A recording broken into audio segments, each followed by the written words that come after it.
sejam bem-vindos a mais um episódio, nosso episódio número 7 do nosso podcast Entre Neuroses e Risos, aquele podcast que extrapola as paredes do consultório, que traz aqui informações valiosas para vocês, né, no mundo da psiquiatria e da psicogeriatria. E hoje eu estou muito feliz porque vem uma pessoa muito querida, que eu já conheço há um bom tempo, que é minha parceira aí nessa caminhada também há um bom tempo, que é a psicóloga amada, querida Guiomar Silveira. Tem que falar o nome todo, né? Porque, pô, é chique, tem que falar o nome todo. Guiomar Silveira, que é psicóloga, é gerontóloga, especialista em envelhecimento humano. É, tipo assim, meu braço direito do consultório. Eu falo, Guiomar, pega pra tu, esse aqui me ajuda, né? A gente tem uma parceria, assim, uma troca muito legal, né? Sim. Nesse ambiente de trabalho, também fora também. Sim. E hoje eu estou muito feliz porque você aceitou esse convite. Claro que você estaria aqui em algum momento, mas está no episódio 7. E, assim, fico muito feliz por você ter topado conversar comigo, vir aqui, enfim, mostrar seu conhecimento, quem você é para todo mundo que vai nos acompanhar, viu? Primeiramente, muito obrigada. Eu é que agradeço, Ariadne. Eu estou super feliz também de estar aqui com você, né? Como você colocou, assim, a gente, né, se conheceu realmente profissionalmente, mas foi algo que ultrapassou, né? A questão realmente do profissional, né? Hoje a gente, assim, tem realmente uma parceria, né? Que ela é profissional, né? Mas é pessoal. A gente tem essa liberdade de se falar, de casos, né, importantes, casos difíceis em comum, né? Que nos são confiados, digamos assim, né, pelo dia a dia. Então, assim, eu realmente fico muito feliz. Eu fico, assim, muito honrada, né, com suas palavras, né? E é isso mesmo, assim, eu sou psicóloga, sou gerontóloga. Isso, aproveite aí, né? Se presente. Pronto, trabalho com envelhecimento humano, atendo na clínica, né? Atendo o público idoso e o público adulto, e aquele que eu chamo de adulto maduro, né? Que não é aquele adulto recém-chegado à adultez, não é? Mas é aquele adulto que já tem aí uma vida, uma família constituída na maioria das vezes, né? E hoje já passa por algumas questões de vida, né? Do dia a dia, tudo. E aí a gente vem e entra para tentar ajudar, dar esse suporte, né? No que for realmente necessário. Exato. Porque a vida é isso, né? A vida é isso, e ela é cíclica, né? A gente hoje está aqui, acontece algum fato, às vezes a gente é surpreendido diante de alguma demanda, né? Às vezes inesperada, mas é isso, né? A gente está aqui para viver a vida, dançar a vida, né? A dança da vida, como ela é, né? E assim, eu estou aqui, você também, para que a gente realmente consiga caminhar. Ai, que bom. Juntas. Eu fico muito feliz quando eu falei disso. Não, eu tenho que levar a Guiomar, mas eu tenho tantos temas para falar com ela, né? E aí eu disse, mas vamos para o mais básico, depois a gente vai aprofundando, né? E surgindo várias ideias. Porque todo mundo que vem aqui, sempre um bate-papo dá abertura para um outro, né? Exato. E com você não vai ser diferente, com certeza. Sim. E assim, falar desse processo de envelhecimento, né? Poder falar como as pessoas podem buscar ajuda dentro de uma psicoterapia para encarar o envelhecimento, como é que seria isso, né? Mas antes, espera aí, calma, que eu já ia me esquecendo. Sim. Todo mundo tem que falar aqui como a gente se conheceu. Então, vai ser... Conta aí pra galera como é que a gente se conheceu. Vamos lá, né? A gente se conheceu num evento profissional, né? Foi um evento, eu acho que falava sobre burnout na OAB. Foi mesmo. Algumas coisas relacionadas a isso. Não tinha nada a ver com envelhecimento, com idoso, com nada, né? Não tinha. Foi um negócio assim, totalmente aleatório. Exato, totalmente aleatório. É porque Deus tinha que colocar a gente junta, né? E aí, depois, numa foto, lembrei. Aí a gente botou uma foto na rede social, eu botei, você botou. E Juliano... né, que teve aqui já. Sim. Pronto, o doutor Juliano foi e disse, você conhece a doutora Ariadne de onde? Desse jeito. Eu disse... Ele todo ofendido. Com ciúme. Aí eu disse, não, a gente foi para um evento, né, sobre burnout, adoecimento no trabalho, tudo. Ele fez, é um excelente psicogeriatra, chegou agora, né, acho que fez alguma coisa com ele, né, sobre cognição, memória, não me lembro agora. Não é? E aí começou as excelentes referências. Aí, depois disso, a gente realmente se cruzou e ficamos, né? Verdade. Eu estava lembrando, quando eu estava esperando, né?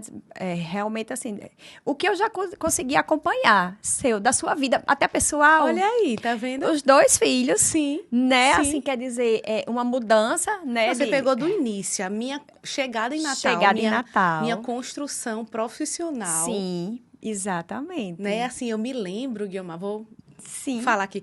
Nesse dia desse negócio desse evento da OAB, Sim. eu tava com tanto, assim, tão insegura. E tão era. insegura. Nem parece, nem parecia. Eu tava assim, muito insegura. Ai, meu Deus, o que é que eu vou falar? Sendo que muitas vezes quando você chega, né, assim, você tá... Eu passei, 4 anos fora, né? Então, a gente fica com receio de chegar, ninguém me conhece, eu não tenho nome, não tenho nada. Enfim, aquele receio, né, de todo recém-formado, enfim. E a pessoa, não, aproveita a oportunidade, para onde você for chamada, você tem que ir e tal. E eu disse, meu Deus, o que eu vou falar na obra? Mas eu vou, porque, enfim, né? Eu tô chegando, eu tenho que falar de alguma coisa, o povo tem que me conhecer, tem que ser vista, né? Assim que eu vou falar, né? Quem não é visto não é mas lembrado, não é quem visto né? não é lembrado, exatamente. Mas eu fui tão insegura para aquele negócio, tão insegura, morrendo de medo. O que é que eu vou falar? Acho que eu estudei, sei lá. Deve ter estudado, deve ter lido umas 500 vezes o negócio. Enfim, e eu me lembro que foi tão leve com você que eu disse, ai, meu Deus, graças a Deus que essa mulher apareceu. Graças a Deus, porque o que eu vou falar? Que esses advogados, não sei o quê. Eu sabia nem que ia ter lá. Se era juiz, advogado, que danado era. E eu, ainda bem. Então, assim, sério, eu tô falando aqui de primeira mão, assim. Sim. Faz um tempão isso, sim. Mas assim, tô abrindo o coração. Mas eu tava muito tensa aquele dia. Então, deixa eu lhe contar uma coisa que eu nunca contei também. Ai, meu Deus. Nesse dia, assim, eu aceitei o convite, mas eu esqueci que eu tinha uma viagem familiar, uns 80 anos de um tio meu. E era em Goiânia. E aí eu ia chegar, assim, faltando 40, 50 minutos, mas eu já tinha dito sim e não queria dizer depois que não. Só que aí eu não conseguia preparar uma apresentação em PowerPoint, né? Para mostrar, assim, fazer pelo menos um roteiro. Quando eu cheguei lá, eu vi seu roteiro tão bonitinho. Claro, minha filha louca. Exatamente a mesma coisa que eu ia falar. Não, achei ótimo. Aí eu digo, ai, graças a Deus que essa moça tem esse material, porque eu vou usar todo ele. Porque, a princípio, eu disse, não, eu vou acabar sustentando na fala, porque eu tenho, né? Porque se garante, né? Que, cara, a pessoa... jeito. Eu tava lá com o trancado e ela bem tranquila, falando sem nenhum slide. E eu tensa. Eu disse, eu vou usar os slides, porque estão ótimos. Tá vendo como as coisas já se completavam sem nem a gente saber. Pois é. Agora, a primeira vez que eu tô falando isso. E eu também, isso, aqui viu? também falando. Ai, meu Deus do céu. Abrindo meu coração. Pois olha aí, tá vendo? É neurose e risos, né? Então estamos... A gente pode fazer isso. Estamos praticando. Então, Exatamente. tá. Mas foi nesse momento, né, que a gente se encontrou, se cruzou. Sim. Depois disso, realmente teve essa observação. Eu não sabia que você era irmã de Juliano. E aí ele falou, menina, você estava com minha irmã no evento da OAB. Eu disse, oi? Foi, pronto. E aí foi desenrolando, né? Isso. Um encontro, assim, muito legal, assim, a gente troca muito. Eu ainda tenho um sonho de levá-la lá para a clínica. Ela vai... Vai dar certo, Vai dar certo. Ela vai trabalhar ao meu lado em breve. Em breve. Aguardem que próximos... gravações, ela estará aqui falando já como equipe Primore, quem sabe? Quem sabe, exatamente. Mas não é por isso que a gente não compartilha, né? Assim, nossas experiências, acho que os pacientes que a gente tem em comum é uma felicidade muito grande poder saber que eles estão sendo bem acompanhados com você, a gente tem essa troca, a gente tem liberdade. Isso. A gente... enfim, com toda a serenidade que o trabalho, né, requer, enfim, mas a gente consegue promover, né, buscar uma melhora, um alinhamento de conduta, né, porque, veja, não existe uma coisa assim, que eu sou a dona da verdade, porque você é psiquiatra, psicogeriatra, você domina tudo. Eu não domino nem metade das coisas, muito pouco, enfim. E compartilhar com você e com outros colegas psicólogos, cara, assim, é fundamental. Para mim, não existe um tratamento de qualquer coisa, principalmente em saúde mental, que não tem esse compartilhamento. Exato. Eu acho que, assim, não existe um trabalho que ele ande só.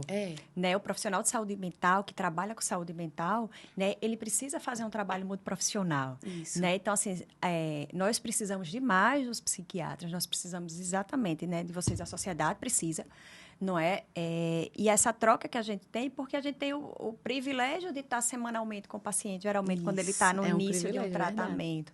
Né? Então, a gente talvez, às vezes, consegue trazer um olhar para vocês, né? Assim, até pela frequência que a gente encontra, né? Assim, consegue colaborar, né, para que vocês até consigam ter um olhar completo, um olhar do todo desse paciente, porque às vezes ele vai para o consultório, ele se abre, tudo, às vezes, né, 1h30, 2 horas de consulta, mas às vezes aquele ponto não chegou, e chegou numa sessão com a gente, né, e a gente, olha, você só ficou sabendo disso, você sabe que tem essa demanda, acho que é importante dar uma olhada, né, e eu acho que isso enriquece demais, né, esse atendimento muito profissional, né, quando você acaba tendo essa oportunidade, né, seja no caso, né, que trabalhamos diretamente com a saúde mental, mas aí também nos atendimentos domiciliares, né, o físio, o TO, né, a fono, ou seja, todos que são envolvidos exatamente nesse cuidado, principalmente quando a gente está falando da pessoa idosa, né, isso que eu ia falar, o idoso mais ainda, né, que a gente acompanha essa realidade, assim, né, de vários profissionais. Sim. E como é importante a gente transitar bem nesse meio. Sim. Não só por questões profissionais, mas para entregar mesmo uma coisa, um resultado, entregar um tratamento de qualidade para a pessoa que procura a gente. Né? Porque o atendimento, ele né, acaba sendo assim, muito profissional, né, em todas essas esferas. Então, às vezes é um paciente que vai para você, mas ele consegue melhora da marcha. Por exemplo, melhora da marcha pode garantir uma autonomia melhor para esse paciente. Se garante uma autonomia, às vezes, garante uma melhora do humor. Sim, sim. Né? Porque aí ele, estou voltando a fazer isso. Então, isso tudo é importante, né? Como a gente acaba se interrelacionando, conversando, né? Nessas áreas realmente que tratam, de fato, a pessoa idosa. Pois é. Por isso que eu amo encaminhar os pacientes para você. Eu amo receber. Tá chegando aí, né? Exatamente. Mas, enfim, assim, isso é muito legal a gente falar, assim, e é algo que eu bato muito na tecla, porque, assim, para mim é muito, muito importante mesmo o trabalho conjunto com os outros profissionais. Isso. Muito. Com a psicologia, que sempre está muito mais próximo da gente. Isso. Mas também tem outros colegas médicos, né? Outros profissionais não médicos. Sim. Então, a gente está sempre ali trocando com eles. Eu acho que enfim, eu aprendo muito com todos vocês. Né? E eu espero passar um pouquinho também. Com certeza, com certeza. Escuta, vamos lá. Então, hoje, né, vamos falar especificamente, assim, desse tema, assim, em relação à busca da psicoterapia. Tá. Quando a gente passa ali dos 60, 65 anos... Sim. E aí, às vezes, aparece até muitas questões do consultório. Às vezes, vem para mim uma demanda e eu sugiro, quem sabe você procura... E a pessoa, doutora, eu com 70 anos vou fazer terapia? Você acha que... Mas você acha, doutora, que cabe para mamãe uma terapia? Você acha que ela tem condições, papai tem condições de fazer uma terapia, de ir para um psicólogo? Então, assim... Aparece, né, isso, e eu queria te passar essa pergunta e você responder. Sim, né? sim. E aí, tem como? Tem como, né? Tem como, sim. E é importante até essa sua fala, porque isso parte muitas vezes de uma crença idadista, etarista nossa. Exatamente. Né? Ou seja, o que é uma crença idadista e etarista, né? É uma crença que a gente vai, às vezes, duvidar da capacidade daquela pessoa pela idade dela. Exato. Né? Ou achar que será que ainda é necessário, né? Muitas vezes os filhos têm, alguns profissionais têm essas crenças, né? E o próprio idoso, muitas vezes, né? Ele tem crenças, às vezes, ligadas à idade. Mas eu já, com 70 anos, o que é que eu vou fazer? Eu não vou mudar, doutora. Isso. Eu já tenho 70, 75, eu não vou mudar. Isso. Né? E é importante lembrar que a psicoterapia ela não é somente para o paciente mudar. É uma mudança que precisa fazer sentido para ele. Exato. E perfeito. Aí eu costumo, às vezes, dizer até no consultório, não espere que a gente vai fazer uma mudança de 180 graus. A gente, às vezes, não vai buscar isso e nem vai conseguir isso. Mas a gente quer mudanças que lhe tragam melhor bem-estar, melhor qualidade de vida, né? Então, é isso que a gente vai buscar. Então, quando o idoso chega, por exemplo, lá no consultório, muitas vezes, os idosos eles não chegam por uma demanda voluntária. Geralmente é uma indicação de um profissional, é um parente que percebe... Que insistiu, né? Isso, que percebe principalmente as mudanças ligadas ao humor. Né? Então, assim, as demandas que chegam muito lá no consultório nesse momento, elas são demandas muito ligadas a questões de humor. Né? Um quadro depressivo, um quadro ansioso, né? Em virtude de muitas variáveis que vêm se acumulando, às vezes, ao longo do tempo na vida dessa pessoa. Né? E a gente não pode ainda, né, deixar de citar as próprias questões da pandemia, né? Porque resultaram em afastamentos laborais, né? Em reclusão, em isolamento mesmo social. E a rede de apoio, eu costumo dizer, que é um dos pilares para a qualidade de vida de um paciente. Né? Então, ele precisa ter uma rede de apoio. E essa rede de apoio, ela pode ser desde um esposo, um filho, um vizinho, a uma amiga, um amigo, né? Ou seja, a quem eu posso recorrer se eu precisar de algo, né? Quem é a minha rede de apoio? E muitas vezes, quando esse idoso chega no consultório, ele não consegue, né, ter essa construção dessa rede de apoio. Então, é uma das questões, às vezes, que a gente coloca. Então, existe também uma crença, né, de que ainda, porque a gente está falando de idosos, em idosos a gente tem uma questão geracional, né, da ideia de que, por que que eu preciso de um psicólogo? Eu estou ficando doido, né? Ainda existe um pouco disso. Então, acaba existindo um pouco de preconceito em buscar o psicólogo, né? Porque eu vou falar o quê quando eu chego lá? Eu costumo até dizer assim... É verdade. Todos esses questionamentos parece que a gente está vendo, né? Abrindo as portas do consultório mesmo. Exatamente. E eu costumo dizer assim, olha, não se preocupe, eu digo muito isso lá no consultório, não se preocupe em organizar e me contar uma história, né? Organizada, com fatos, assim, cronológicos. Isso é uma tarefa minha. Você fale. Né? O que você falar depois, se eu tiver dúvida, eu pergunto, né? E a gente vai junto organizando. Né? Então, assim, uma das primeiras coisas que a gente procura desmistificar bem é isso. Então, um dos primeiros passos no atendimento à pessoa idosa é o acolhimento. Né? Tem que ser então, por mais que às vezes eu saiba já qual é a demanda, eu perceba na fala desse paciente as crenças etaristas dele, né? Algumas crenças ligadas a baixo valor, desvalor sobre você mesmo, né? Eu não preciso estar aqui, acho que meu filho é quem deveria estar, meu neto que me trouxe aqui, né? Como se, assim, às vezes ele até não fosse merecedor de ter um espaço de cuidado, né? Inclusive dessa inversão que ele passa a viver, né? Ele talvez, né, esse avô, esse pai, essa mãe sempre ofertou cuidado. E hoje a gente vê essa modificação de estar sendo cuidado. Então, isso tudo também é muito novo, né? Então, são situações que a gente precisa, de fato, né, começar a observar e fazer parte do nosso acolhimento, né? Então, é sempre importante deixar esse idoso muito à vontade. Muitas vezes, até nas primeiras sessões, a gente não vai nem efetivamente tratar da demanda, às vezes, que o filho de um paciente traz. Eu acho que papai está esquecido, né? Eu acho que mamãe andou se perdendo. Será que há alguma coisa, né? Não. A gente geralmente vai ouvir esse idoso, né? Vai acolher essa pessoa, gerar o vínculo de confiança com o terapeuta para depois a gente, de fato, ir tratando, né, mais essas questões, né? Então, assim, é muito também de uma estratégia. E, assim, eu acho que essa já é uma característica que o terapeuta, né, o psicólogo que trabalha com a pessoa idosa precisa ter, né? Assim, a gente vai contra um pouco da velocidade, né? A gente tem, de fato, um ritmo, né, mais lento. Porém, progressivo. Sempre progressivo, né? Mas justamente por quê? De acordo com as demandas do meu paciente. Isso quer dizer, por exemplo, que vai ser sempre assim? Não. Eu tenho pacientes de 81, 82 anos que eles são assim, isso aqui, e agora? Como é que é? Como é que a gente faz? E isso dá uma celeridade, claro, né? A questão da terapia, né? Mas nem todos respondem, até porque cognitivamente eles já passam por um declínio cognitivo, né? Natural da idade, né? Então, isso faz com que também a gente, muitas vezes, vá abordando demandas também de forma gradativa, né? Então, isso tudo a gente tem que levar em consideração. Tem que ter todo o jeitinho. Tem tem que ter um jeitinho. É o famoso jeitinho mesmo. É uma vocação, Mas um jeitinho, né? Assim, de gostar. Mas é por isso que a gente não, também, assim, por isso que eu falo que às vezes a gente, mas você só encaminha para guiar. Não é, meu Deus. Não é que é isso, mas assim, como você falou, né? Precisa ter esse tato, né? Isso você adquiriu com sua experiência, com a sua formação.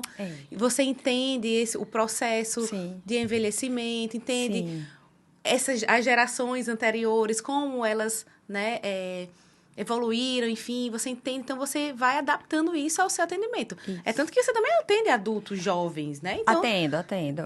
Mas, assim, você é dinâmica nisso, porque você entende, né, as gerações, entende um pouquinho da vivência de cada pessoa. Dessas gerações, né? Exatamente, né?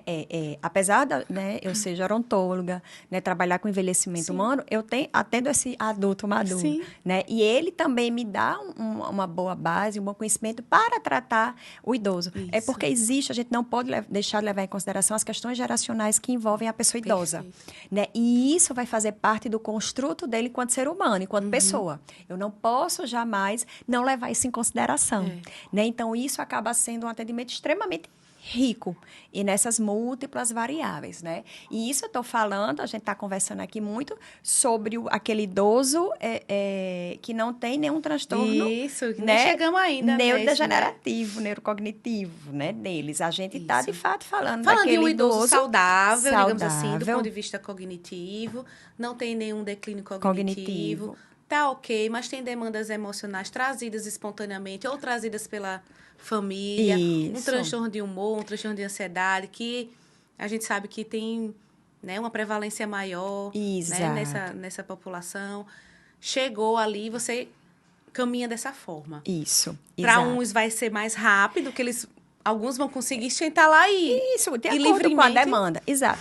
Aquele idoso, às vezes, que, né, uma pessoa idosa, então tem uma história de vida, né? Se ele, em algum momento, ou já fez terapia, tudo, ele já conhece o setting terapêutico, tudo, já passou por uma questão, exatamente, relacionadas ao cuidado, que eu entendo que as futuras gerações já vão vir assim, né? Essas gerações a quais hoje a gente, né, tem o privilégio de atender, essas gerações são as gerações que, em virtude da pouca democratização, pouca fala sobre saúde mental no passado, elas realmente não vivenciaram o processo terapêutico, né, como realmente hoje ele acontece, né, dessa forma humana, acolhedora, multiprofissional, multidisciplinar, que é como acontece realmente hoje, né? Então, me perdi, pronto. Meu Deus. Tá ótimo, adoro. Tem que ir para se perder mesmo, porque é muito assunto.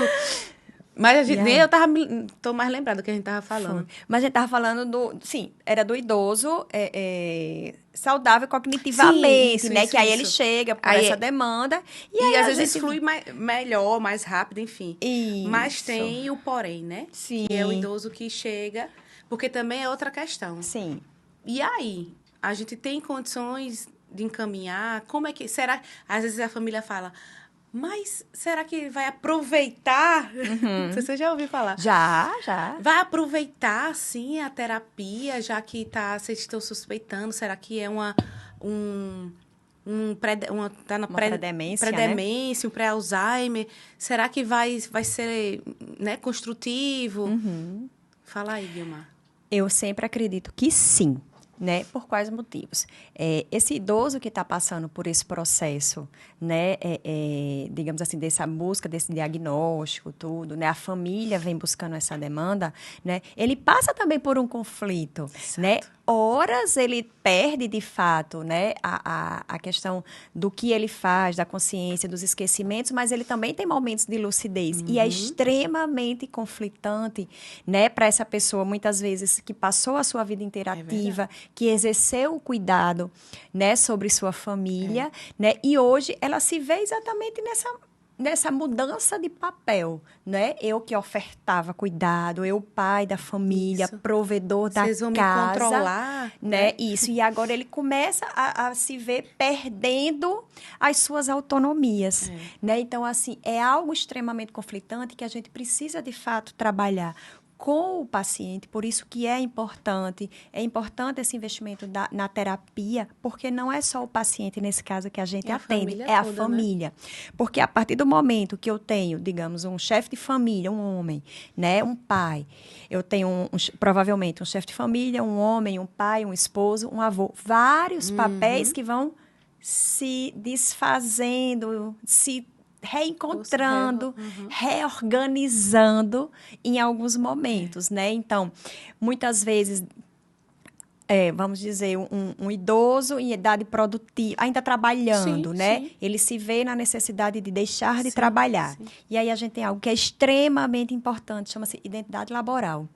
Né? Eu cresci sendo aquilo, né? Eu cresci sendo um empresário, né? Eu cresci sendo um professor, saio no supermercado, professor, foi meu professor, foi professor da minha filha, né? Sim. Então, isso gera uma história de uma identidade laboral daquele sujeito, né? E aí, eu sair do mercado de trabalho, né? Às vezes, por uma aposentadoria compulsória por idade, né? Eu estando saudável clinicamente, né, doutora? Saudável clinicamente, vou para todo lugar. Vezes, né? Super bem também, cognitivamente.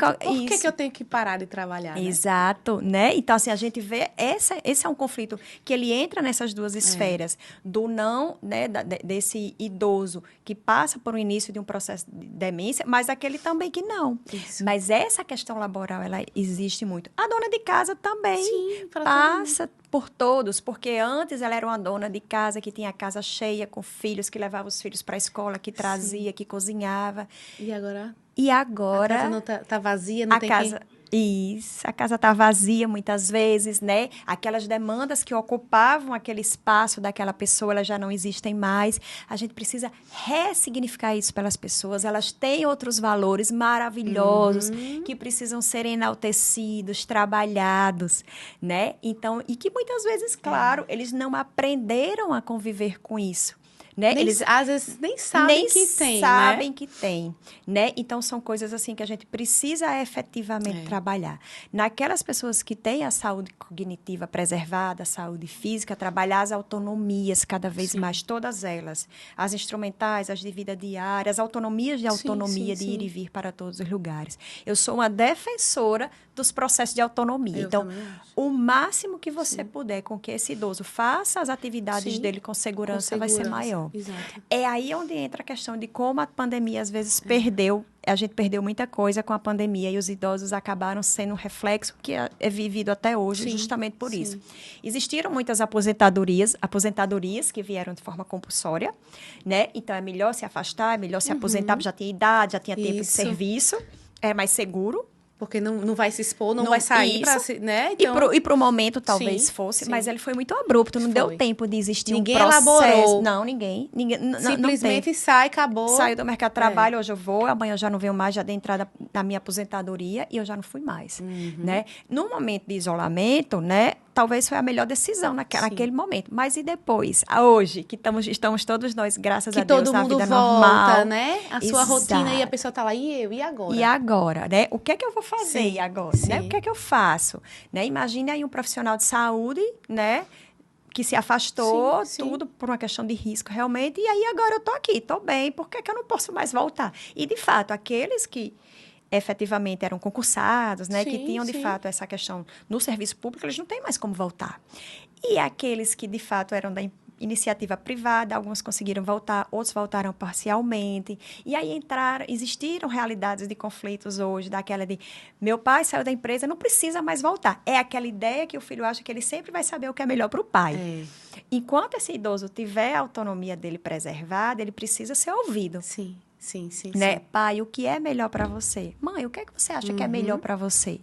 Né? Nem que esse pai vá, os dois expedientes para lá, fica lá numa sala, fazer ali, né, algo mais, talvez, o campo burocrático das decisões, porque às vezes as decisões passaram para esses filhos, né? Mas isso precisa acontecer. Mas ele está lá, está presenciando, está num ambiente que ele, né, que é familiar para ele. Familiar, que faz sentido. Que faz sentido, que exato. muitas vezes foi dali onde ele construiu a vida dele, que ele sustentou e educou esses filhos. Então, tem todo um sentido esse sujeito ficar nesse espaço, né? Então, é mais ou menos essas demandas, essas questões que a gente acaba ouvindo e trazendo muito, né, do consultório, dessas realidades, né, desses novos papéis que precisam acontecer. Seja eles, né, a gente está falando aqui do processo de aposentadoria, que ele é algo que é factível. Sim. E é interessante que há 2 gerações atrás, há 20 anos talvez atrás, ou um pouco mais, se pensava assim: olha, eu não vejo a hora de me aposentar para curtir a vida, para fazer o que eu quiser, né? E hoje em dia, a gente tem de fato que pensar se de fato eu preciso me aposentar para curtir a vida. Então, essa é uma crença que a gente tem que desconstruir. É verdade. Né? E às vezes até na gente. Sim, né? sim. A vida, hoje, o que é que acontece com a população brasileira? Né? Um aumento da qualidade de vida, um aumento da expectativa de vida, né? E, por consequência, uma maior permanência no mercado de trabalho, até por questões mesmo de previdência. Os profissionais estão ficando mais tempo no mercado de trabalho, né? Então, essa ideia de que quando eu me aposentar, eu vou curtir a vida, a gente não tem mais, a gente já curte sem se aposentar. A gente precisa curtir agora, sem precisar ter esse momento de se aposentar para aí sim eu curtir a vida. Porque, primeiro, nós não somos donos do nosso futuro. A gente pode existir um planejamento sobre um futuro, mas a gente não tem um controle total sobre ele. A gente pode ter um adoecimento, a gente pode ter alguma intercorrência que coloque por terra todo esse projeto de uma felicidade quando for acontecer aquele processo. Quando for se aposentar. Exato. É verdade. Então, a gente precisa viver isso agora, planejar para isso. Né? Eu sou um profissional liberal, eu posso diminuir minha jornada, né? Eu posso fazer com que, às vezes, a minha jornada fique menor e aí eu curta mais os netos, que é a avosidade, né? Existe esse termo, a avosidade, que é vivenciar esse papel de ser avô, de exercer esse cuidado, né, sobre os netos. E são coisas que a gente também... Olha, dá muito tempo por muito pra manga, viu? Você filha. vai me dando meus freios aí. Mas, assim, a gente precisa pensar o seguinte, que uma coisa é curtir ser avô e a outra é ter a obrigação de pai e mãe. Sim, aí outras... Cada qual no seu quadrado. Exatamente. A obrigação de pai e mãe ainda é e deve ser do filho, por questões diversas e cada família tem a sua realidade, né? Mas a dos avós é a tal da avosidade, é o cuidar, dizer, hoje eu posso pegar em tal lugar, posso levar no shopping, né? Tal. Isso é um apoio, né? É um apoio, exatamente. Os avós podem fazer parte da vida dos filhos como rede de apoio. Mas essa ideia de que o avô precisa cuidar, a gente tem que ter, assim, é delicada. É muito delicada. Cada família tem sua realidade. Claro. Talvez tenha aquele avô, aquela avó que queira cuidar. Sim. Que queira esse papel. Pode ser? Pode sim. Mas tem aquele avô e aquela avó que não quer. Mas eu preciso entender também por que essa avó quer exercer esse papel. Sim, é boa. Porque a gente pode ter umas questões aí de controle por trás disso, daquela aquela família matriarcal, que aquela mãe sempre controlou os filhos, agora quer controlar os netos, então ela traz para perto dela para isso, né? Tem aquelas que tem a questão precisa ter um conflito, né? Aí assim, digamos assim, veja, que às vezes a gente entende que, não, porque ela quer ser essa pessoa. Sim. Mas se aquilo também não gerar um problema para os pais... É porque tem aquelas situações que dizem assim, olha, né, tem até um meme que diz assim, eu dou Coca-Cola mesmo, eu dou não sei o quê. Você já viu um meme que fala sobre isso? Né? Eu sou a avó, né? Eu dou chocolate. Isso. Porque isso, muitas vezes, acaba sendo também um motivo de conflito familiar. Porque existem as famílias que elas necessitam dos avós para exercerem um pouco o papel da parentalização dos netos em virtude da ausência dos filhos, porque precisam trabalhar, porque precisam viajar, porque muitas vezes não vão ter com quem deixar, né? Ou só confiam de fato a esses pais. Mas a esses avós. E esses avós acabam por querer educar da forma que eles acham correta e que não necessariamente é a forma que os filhos desejam. E aí Mas aí cabe o quê? gerando conflito. E aí entra esse papel da mediação, né? Eu preciso do papel dos meus pais, dos avós, eles precisam me ajudar, então eu preciso também abrir mão em alguns momentos.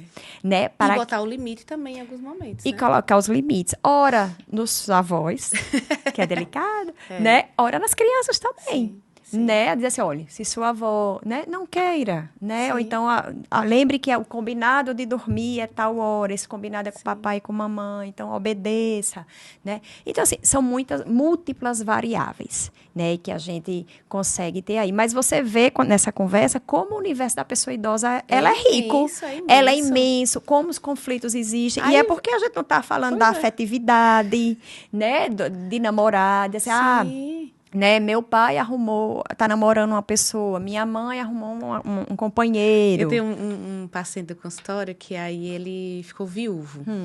E aí, enfim, acho que vai fazer 1 ano já, essa viuvez. E aí, ele tava flertando com alguém, assim. Mas, assim, o filho visivelmente desconfortável com isso. E fica um clima, porque aí ele fala, né, porque fulano acabou com o meu namoro. Sim. Né? Então, assim, isso... Veja como é complexo. Por isso que eu falo, a gente precisa sempre da mediação do outro, né? Seja um profissional, enfim. Sim. Porque, cara, é muito difícil. O que eu vou falar numa situação dessa? E é uma realidade. O que eu vou dizer? Eu vou, né? Namore, não namore, ou então... Não deixe seu pai namorar, não. Não. Né? Isso. E aí a gente precisa lembrar exatamente. Então, assim, aí começa a existir a inversão do papel. Sim. Aquele filho vai meio que, entre aspas, ditar as regras para o novo relacionamento do pai. Né? E aí, até que ponto esse pai aceita isso? E isso é muito comum, por exemplo, a nossa sociedade, ela está preparada, né, para que um viúvo ele arrume uma companheira. Existe até uma mobilização para ele não ficar só, né? Vamos arrumar. Mas a mulher, quando ela fica só, ela fica viúva, às vezes ainda é visto para ela a ideia da viuvez mesmo como uma finitude. Né? Olha, acabou, né, a sua questão afetiva, né, enquanto mulher, e agora você vai ser viúva. Né? E às vezes para a mulher é até muito mais difícil reconstruir, né? Nesse sentido, a vida também, porque a gente espera que a mulher muitas vezes fique viúva. Né? Mas é uma mulher, ela tem sentimentos, né? Tem afetos, necessidades, né? E diversas situações, mas acaba acontecendo essa inversão. Os filhos passam a ditar e os pais começam a se preocupar, inclusive, em agradar. Será que, né, minha companheira, eu estou conversando com a pessoa. Será que vai dar certo? Será que dá certo, né? Será que meus filhos vão gostar? Será que meus filhos vão gostar? E se não gostar? Será que eu continuo, né? Eu enfrento a si mesmo? E eu costumo usar uma metáfora bem bacana lá no consultório, que é muito assim. Quando se é pai, né, a gente está nessa fase do adulto, nós somos adultas maduras, tá? Nesse conceito, Ariadne. Desculpa, gente. Nós já temos, assim, uma maturidade profissional, temos filhos, estamos nesse processo de educar, né, de parentalizar novas famílias. Um adulto normal, mas tudo bem, tá ótimo. Então, a gente ainda exerce, eu costumo chamar o cuidado, que é o cuidado guarda-chuva. Né? É um cuidado onde a gente abre aquele guarda-chuva, sabe, em dia de chuva e vai levando o filho? É mais ou menos assim o nosso cuidado, porque a gente está educando um cidadão, que depende da gente economicamente, afetivamente, emocionalmente, tudo, né? E com o passar do tempo, né, nós saímos desse papel de guarda-chuva e nós passamos a ter um cuidado, né, horizontal. Mais linear. Linear, é horizontal, linear. Ou seja, hoje eu tenho plena capacidade de gerir e de cuidar da minha mãe. Você tem plena capacidade de gerir e cuidar da sua mãe. Então, se sua mãe chega assim, não vou contar uma situação para a Ariadne, a gente já percebe pela nossa maturidade, tem alguma coisa errada. Temos ferramentas e mecanismos de buscar isso de outras formas. Então, isso permite com que a gente tenha um cuidado linear. Então, passa a ser todo mundo igual. Exato. Então, aquele pai que antes segurou o guarda-chuva para você, hoje a gente está de igual com ele. E para quem segurou o guarda-chuva, é algo novo, né? Porque é novo para mim agora, né? Meu filho é de igual para mim, ele exerce o mesmo cuidado que eu exercia com ele. Interessante, né? Para o pai que caiu, digamos assim, ou para a Isso. mãe, enfim. Sim. É mais difícil do que para o filho quando chega, né? Para o filho é natural, porque a gente vai... É esperado que isso aconteça, porque isso vai fazer parte do nosso processo de maturidade, Sim. certo?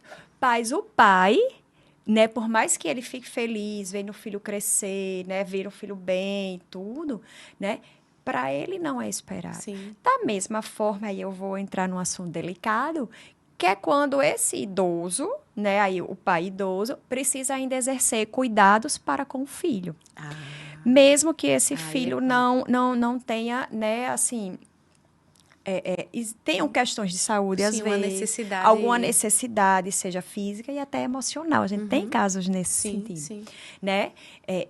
E aí, apesar de existir por idade, por independência, por uma série de fatores, essa equiparação, né? Mas esse idoso ainda precisa exercer esse cuidado. Sim. Esse é um ponto. E também é complicado, porque às vezes ele se frustra. Pô, eu pensei que quando eu chegasse aqui... Exatamente. Eu não ia precisar estar, né? Tá vendo? Exatamente. Então, você vê que é um eterno conflito. Não tem saída. E isso mostra como é muito uma crença idadista, etarista nossa sobre a ideia de que o meu pai e minha mãe não têm o que tratar em terapia. Olha, depois desse tempo todinho, a gente conseguiu, mais uma vez, concluir que realmente é uma crença preconceituosa. Sim, exatamente. Né? Porque veja, olha quantas coisas a gente falou aqui. E que são conflituosas, que trazem sofrimento, que adoecem a família, adoecem o indivíduo. E aí eu nem vou falar, quer dizer, eu acho que não vai ter tempo, mas que é importante que, inclusive... vou fazer o merchan, né?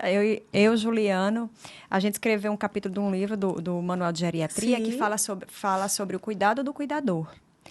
Ou seja, eu tenho muitas vezes nos processos de adoecimento, vamos pensar em casais maduros, né?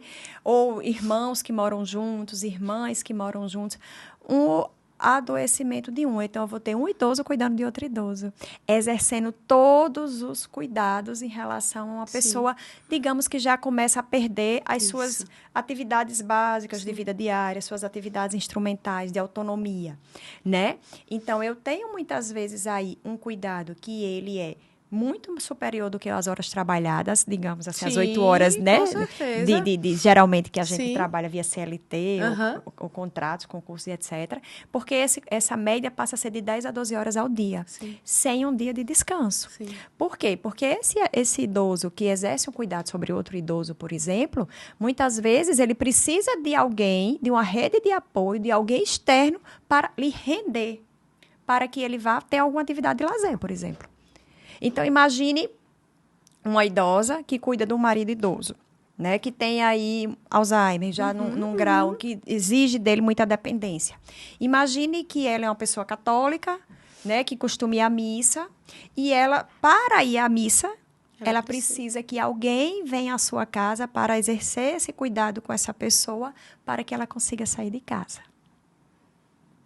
Então, isso também vai gerando outras problemáticas que vai falando de estresse, né, por do isso cuidador. Que a gente fala, quais são os transtornos mais comuns dos idosos? Por isso que a gente tem tanta ansiedade e depressão. Veja quantas coisas a gente fala aqui. Não precisa ser um idoso com a demência. Não. Né?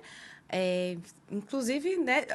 Seria um outro podcast. Cenas de próximos capítulos, né? Mas não precisa estar com um declínio cognitivo para, né? Poxa, porque... diante de tudo isso, como não adoecer? Agora a pergunta é essa. Exato. Por isso que eu digo sempre assim, existem 5 pilares para um envelhecimento saudável. Então, assim, isso é uma prática da minha fala no consultório. Eu cito 5 itens.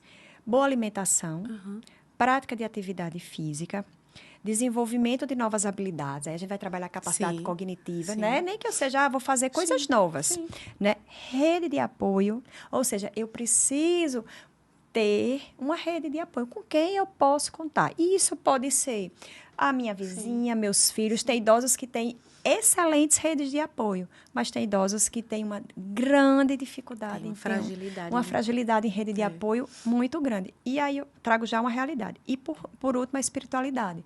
Eu chamo de espiritualidade porque ela não precisa estar ligada a uma religião especificamente. Sim. Mas eu acredito em quê? O que é que trabalha a minha resiliência? O que é que trabalha a minha capacidade? Aquela força que ninguém explica. De onde, né? Então, isso muitas vezes é justificado pela espiritualidade, né? Onde, diante das adversidades, onde eu busco força para ser resiliente, né? Para suportar determinadas situações de vida. Né? Então, esses 5 pilares, eu acho eles, assim, extremamente saudáveis. O que eu mais trabalho, claro, no consultório é desenvolvimento de novas habilidades, porque aí a gente vai mostrar para esse idoso quais são as suas potencialidades. Mas vem cá, senta aqui. Sim. O que é que você gosta de fazer? Às vezes fica um silêncio assim no consultório, porque ele não se dá conta das coisas que ele gosta de fazer. Porque ele nunca parou para pensar sobre isso, às vezes. Ou seja, sobre você, sobre o seu cuidado. Né? E desenvolvimento de rede de apoio. Quem você pode contar? Venha cá. E se acontecer alguma coisa, a gente, como é que é? Como é que faz? Sim. Quem pode lhe levar para a missa no domingo? Né? E se acontecer de você precisar sair para passear com o cachorrinho, quem é que pode vir assim um dia? Se você quiser ir para o aniversário de uma amiga sua lá da sua rua, coisa simples, ali uma vizinha. Sim. Quem pode ficar com seu esposo? Quem pode ficar com sua irmã? Né? É muito importante isso, meu Deus. São as reflexões que a gente começa a trabalhar justamente no consultório. E se a pessoa não estiver inserida num ambiente que possa pensar sobre... Não vai sair. Porque é também importante a gente observar que o idoso, ele tem uma inflexibilidade cognitiva, assim, uma menor flexibilidade cognitiva. Então, é como a gente precisa efetivamente trabalhar. Assim como eu preciso trabalhar, às vezes, um agachamento para eu amarrar o meu sapato melhor, para eu levantar o braço melhor em algumas situações. Ele precisa treinar a habilidade chamada flexibilidade cognitiva. O que é a flexibilidade cognitiva? É a capacidade de pensar que não seja se não for assim, diferente de pensar alternativas. Brincar, é plano A, B, C. E se não for assim? Né? Então, hoje de manhã mesmo, eu estava numa consulta com um paciente e eu disse, mas vem cá, você precisa dizer isso? Aí ele silenciou. É verdade, eu não tinha pensado sobre isso. Né? Porque, então, assim, nesse contexto, a gente precisa muito ser questionador, indagar. Mas, claro, fazer isso sempre com acolhimento, com empatia, com afeto. E o muito importante, saber a hora de fazer. Porque não é sempre que aquele idoso vai estar ali para isso, né? Para, assim, às vezes... Pronto para ouvir aquilo ali, né? Ou então a gente mesmo dizer. Porque é difícil. Sabe quando você olha, né? Assim, diz assim, eu não tenho, às vezes... diretamente com quem contar. Minha rede de apoio, às vezes, é o porteiro do meu prédio. Que quem recebe a encomenda, quando acaba o trabalho dele, ele sobe lá para me entregar. Sim. É ele que, às vezes, vai comigo no médico. Quando ele está no dia de folga, trabalha 12 por 36, né? Então, eu estou no meu dia de folga. Isso é uma realidade. Por quê? É sabido também que a nossa pirâmide etária tem se modificado, né? Então, assim... o número de filhos nas populações, né, elas têm diminuído. Aqui no Brasil isso tem acontecido. Então, aquela família numerosa com número de filhos, ela já não existe mais. Né? A gente entra a questão geracional de novo. A gente volta para isso de novo. Né? Hoje em dia, assim, os idosos da faixa etária dos seus 70, né, 80, se você olha, eles ainda já têm um número de filhos reduzido se comparado à geração anterior. Sim. Né? Então, são 3, são 2. Né? E muitas vezes esses filhos estão em atividades laborais, né? Então, eles trabalham tudo, não conseguem, não têm, às vezes, até mesmo a capacidade financeira. Né? Esse idoso, às vezes, não se preparou para esse processo de envelhecimento, né? Então, assim, a gente tem muitas essas características hoje, né? Muitos, às vezes, não casaram, não constituíram famílias. Eu ia falar justamente isso. Né? Eu vejo uma realidade. Uma realidade que, às vezes, eu acho até... Assim, é difícil de a gente administrar também, assim, no dia a dia. São idosos que chegam ali pra gente, não tiveram filhos. Sim. Né? Ou o idoso que teve um filho, que é filho, né? Filho único, é. Né? E assim, como é difícil, né? Cara, Exato. E, assim, e realidades diversas, né? Às vezes ele tem um filho, o filho não mora na cidade. Isso. E ele escolheu estar nessa cidade por Isso. o seu vínculo ser todo aqui. Como é que a gente administra isso com a família à distância? Isso. Né? E quando você tem, por exemplo, idosos que têm filhos em locais diferentes, e esses filhos, por cuidado, e é por zelo isso, né? Muitas vezes por afeto. Eu quero que papai, mamãe passe 3 meses aqui. Depois ela vem e passa mais 4 meses aqui. Sim. Depois ele vem e passa mais 3 meses aqui, né? E às vezes esse idoso, mesmo às vezes sem querer, mas outra crença de querer agradar o filho. Idosos têm muitas crenças de que não querem dar trabalho. A ideia é, não quero dar trabalho. Né? Então, assim, eles entendem, às vezes, a velhice como um fardo, como um dar trabalho. Verdade. E não como uma reciprocidade. É verdade. Né, de vida. Tipo Essa assim, fala hoje... foi ótima. É uma reciprocidade de vida, né? Então, assim, ser cuidado hoje pelo seu filho é uma reciprocidade de vida.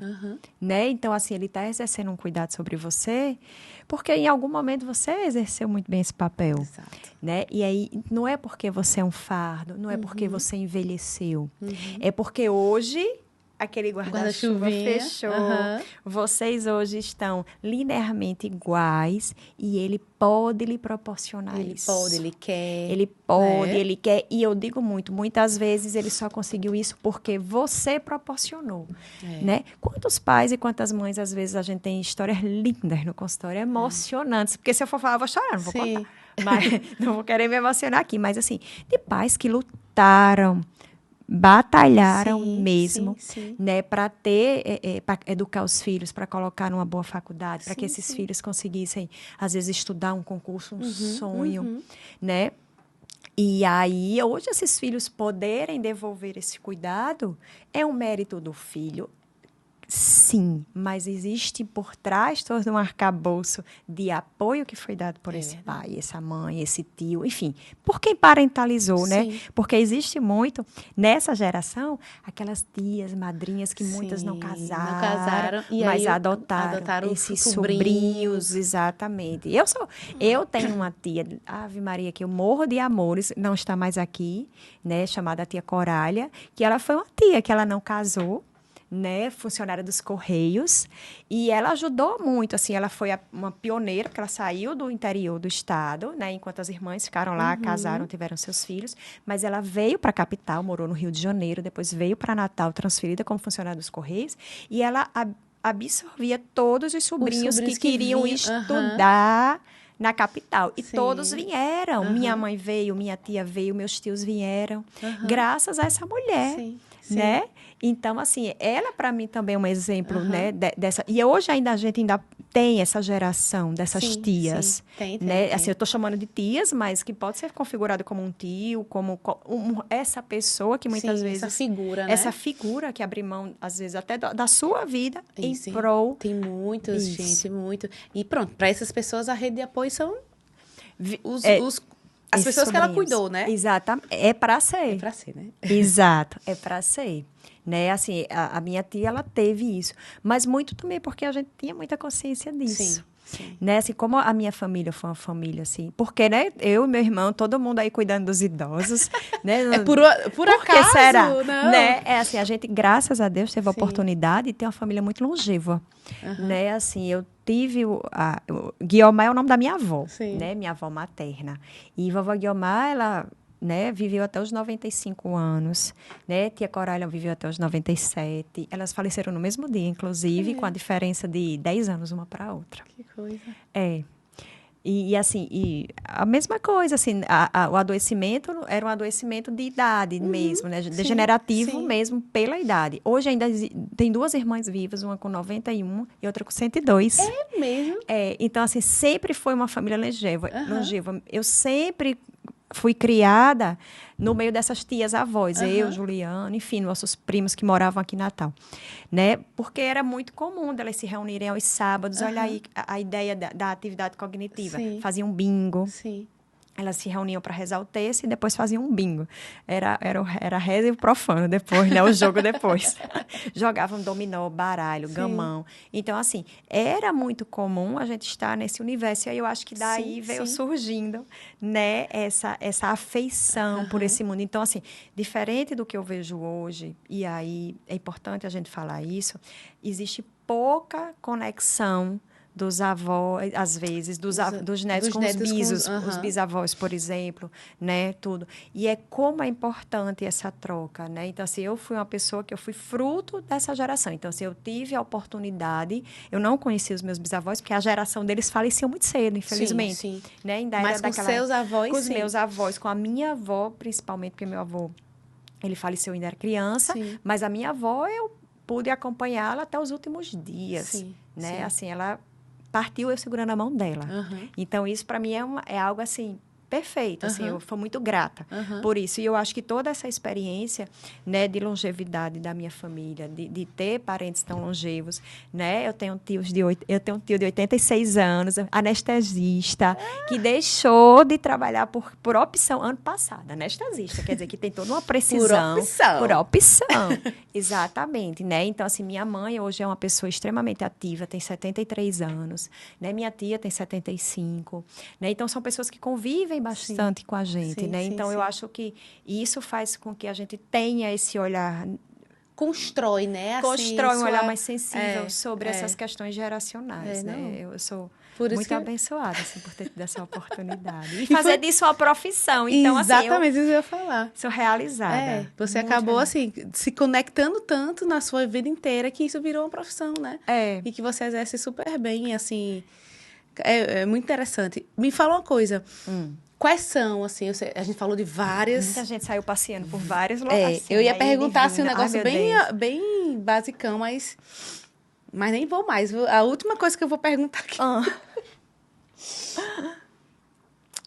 é... Mas acho que a gente já respondeu tudo Foi. que eu tinha planejado aqui. A gente falou de tanta coisa que... Foi. Né? Mas, assim, o que é que você poderia dar, assim, pensando agora, não para nosso público de pacientes ou de familiares Tá. dos nossos pacientes, para os profissionais, que eu acho que também isso é legal. Porque existe uma galera que enfim, né, vai ver essa conversa da gente e que às vezes é um psicólogo, Sim. é um terapeuta, Sim. enfim. Para esse pessoal, Guió, o que é que você diria, assim, da sua experiência com o processo de envelhecimento, né? Com lidar com as pessoas idosas? Que tipo de mensagem você deixaria para eles? Olha, eu vou reproduzir um pouco de uma Porque, mensagem. deixa eu Diga, só diga, vá. concluir, porque eu vou falar. Conclua. Porque cada vez mais, mesmo a gente não sendo profissional, não sendo um profissional específico que vai lidar com idoso. com idoso, né? Um gerontólogo, um Sim. geriatra, um Sim. psicogeriatra, inevitavelmente vão chegar pessoas idosas para o nosso cuidado. Sim. Né? Para Vai. o cuidado das outras pessoas, enfim, dos outros profissionais. Vai. Vão chegar.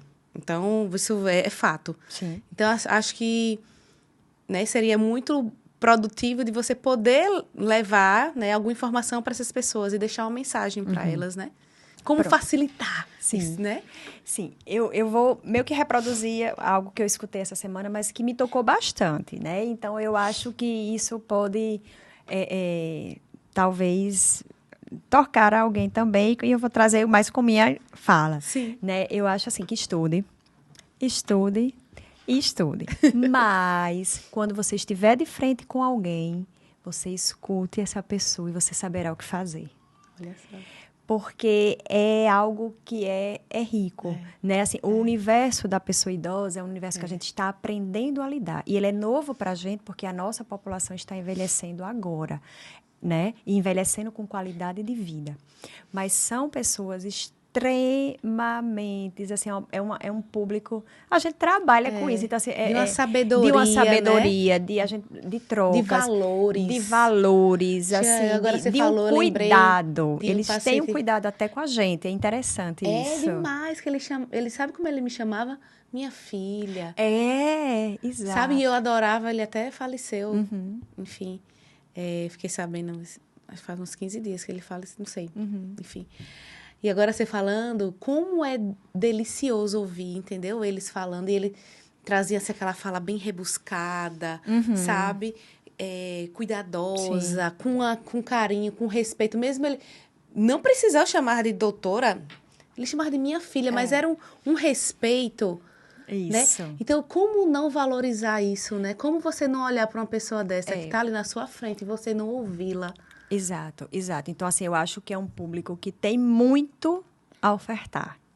Muito a ofertar e a gente muito a conhecer, né? Então, assim, por essas questões, assim, questões relacionadas à dignidade, respeito, hombridade, é uma geração que traz muito isso, né? De cuidado para com o outro, né? E por mais que a gente que atende idosos, nós vamos sempre ser mais jovens do que eles, né? E aí é saber que ali vai ter um profissional, mas eles podem ver ali um filho, uma neta, e que a gente entenda isso com respeito, sim. com carinho, né? Com admiração, com atenção, né? Porque, como você disse, é uma população que está crescente e cada vez mais ela vai estar nos nossos consultórios, em todas as esferas da saúde, né? Não só na saúde, mas no mercado de trabalho, em vários locais. Então, a gente precisa, de fato, ter um olhar para essas pessoas, né? Que muitas vezes hoje ainda são invisibilizadas, é importante a gente deixar isso,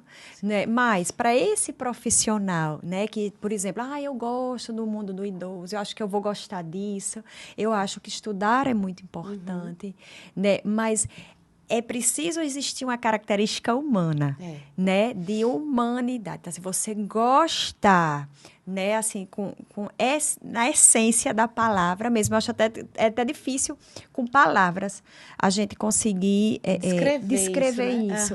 Exato. Mas, assim, é um universo extremamente rico, valoroso, importante, né? O mercado, né, de trabalho vai estar buscando esses profissionais que trabalhem com a pessoa idosa, e cada vez mais demandar. A nossa geração, quando envelhecer, vai precisar de pessoas que saibam olhar para isso, idosos, e né? entender essa questão que ela é geracional e ela vai modificando com o passar dos tempos, né? Quando a gente for, nós formos idosos, né?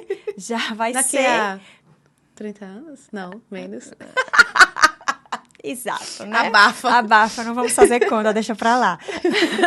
Mas quando, né, a gente entrar, né, digamos assim, nessa faixa etária, né, a gente vai precisar de profissionais capacitados, né, para nos atender. Então, assim, é importante justamente também que nós, como profissionais, nós acabamos nós investamos em novos profissionais, né, em formação, né, em formas de capacitar as próximas gerações no atendimento à pessoa idosa, porque seremos nós que vamos usufruir disso. Exato. Então, por isso que eu acho tão importante a gente falar desses temas invisíveis, né? Principalmente dentro... Porque o envelhecimento já né? O idoso já ainda uma sua invisibilidade ainda. Mas, assim, isso que a gente estava falando aqui, do idoso fazer psicoterapia, cuidar da sua mente, cuidar dos seus conflitos, cuidar... Poxa, quantas vezes eu vejo em consultório... Não, mas o outro doutor lá falou que não precisa não, só em casa mesmo, não é normal. É normal ele ficar assim, é normal...